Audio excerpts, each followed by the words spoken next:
Hey everyone, Michael Pickens here with the Libertarian Leadership Academy. I'm sure all of you have seen videos of the ICE shooting in Minneapolis today, of the guy who got pepper sprayed and then taken down by about 8 different agents. They took his gun from him, from his holster, and then shot him. With us today to talk about this in the background is a former law enforcement agent, former corrections officer, someone who has vast experience in criminal justice. His name is Christopher Armitage from the Existentialist Republic. Christopher, welcome. Thanks for having me, Michael. Yeah, thank you. So you've obviously watched all of the videos.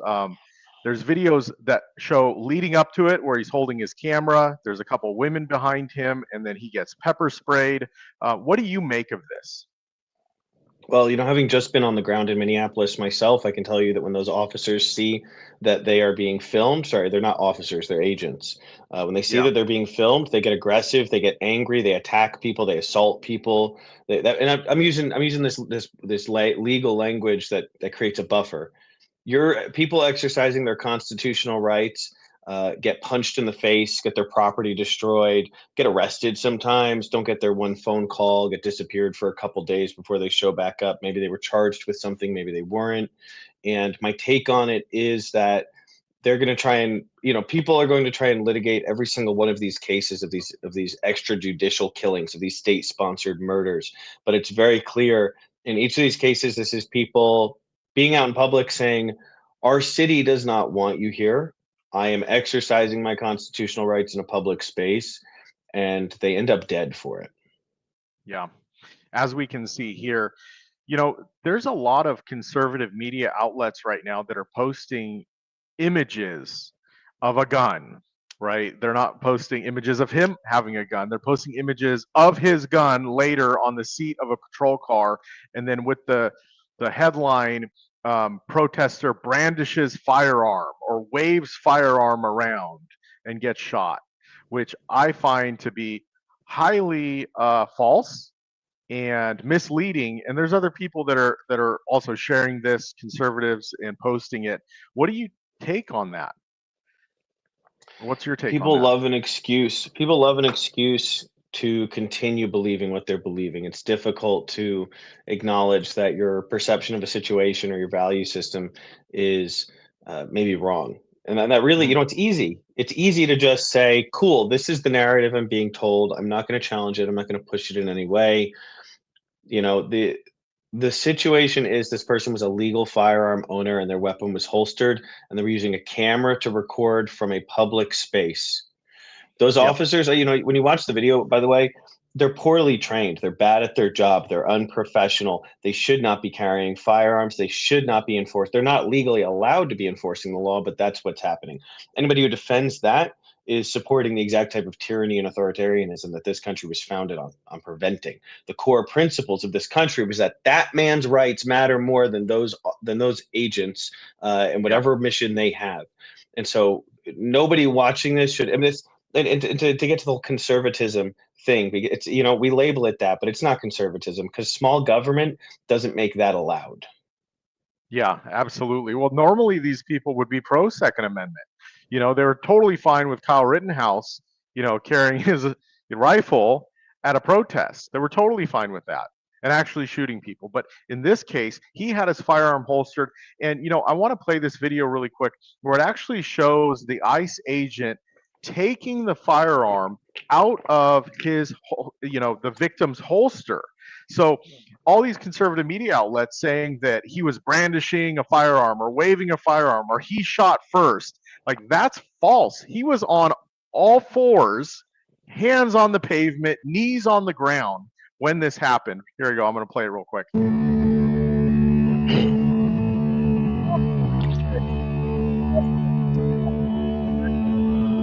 Right there, and he's backing away, and shots fired.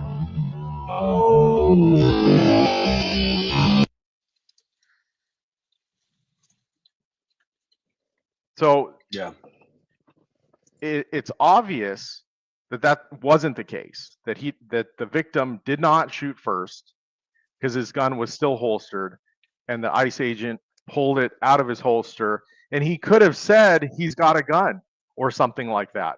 We can't hear that. We weren't there and the audio wasn't close enough. But what if that ICE agent saw his firearm in the holster and yelled or said, he's got a gun, then grabbed his gun out of the holster and the other agents shot him because of that? These people are very poorly trained and they're given a license to kill without any consequences. This administration's made it clear that you can be as incompetent as you want, you can be as wrong as you want, and they're going to defend you. They should not have shot, and if that was the Minneapolis Police Department, that would not have ended in deadly force. Period. Yep. If that was military police, would not have ended in deadly force.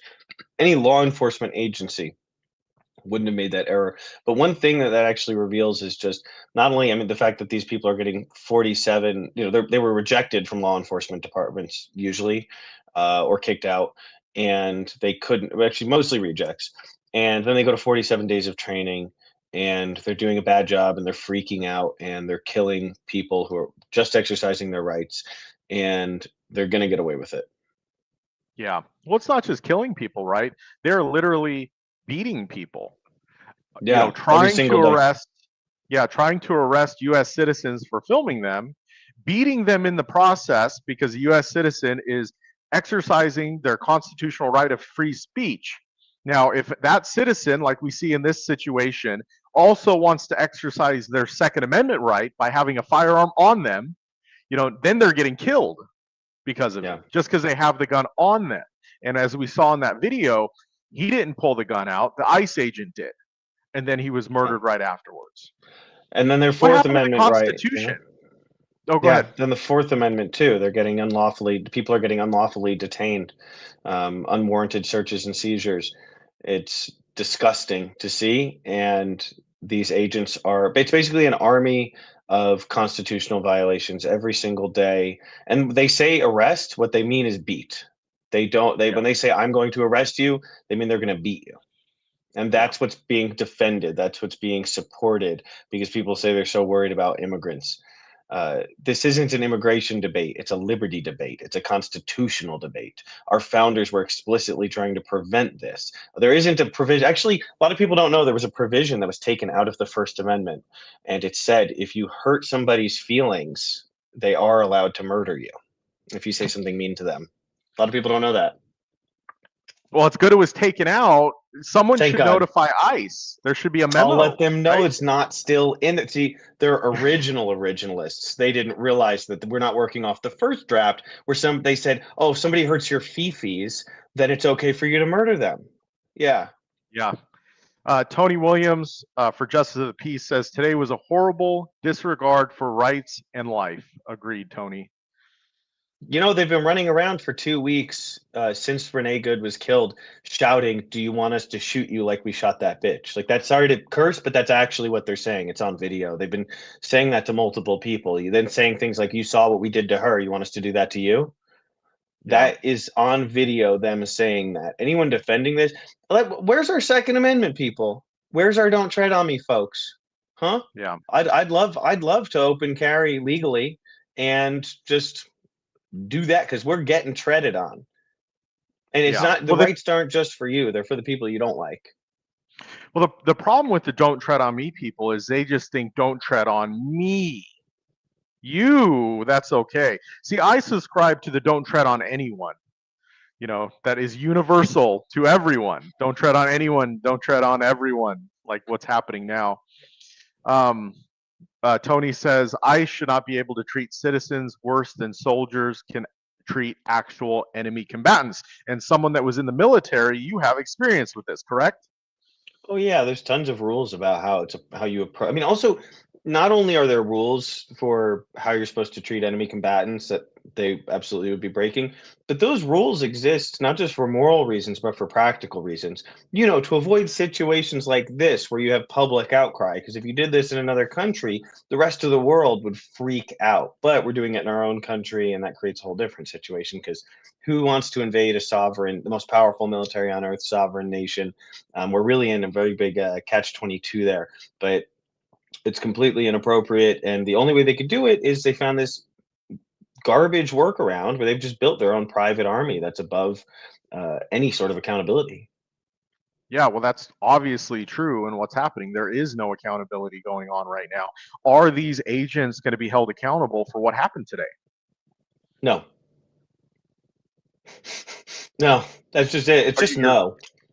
yeah, It's just no. Yeah, they're not going to. This administration is going to cover it up. Now, some people might interpret that to mean give up hope or don't try to stop injustice from happening. And that's not what it means.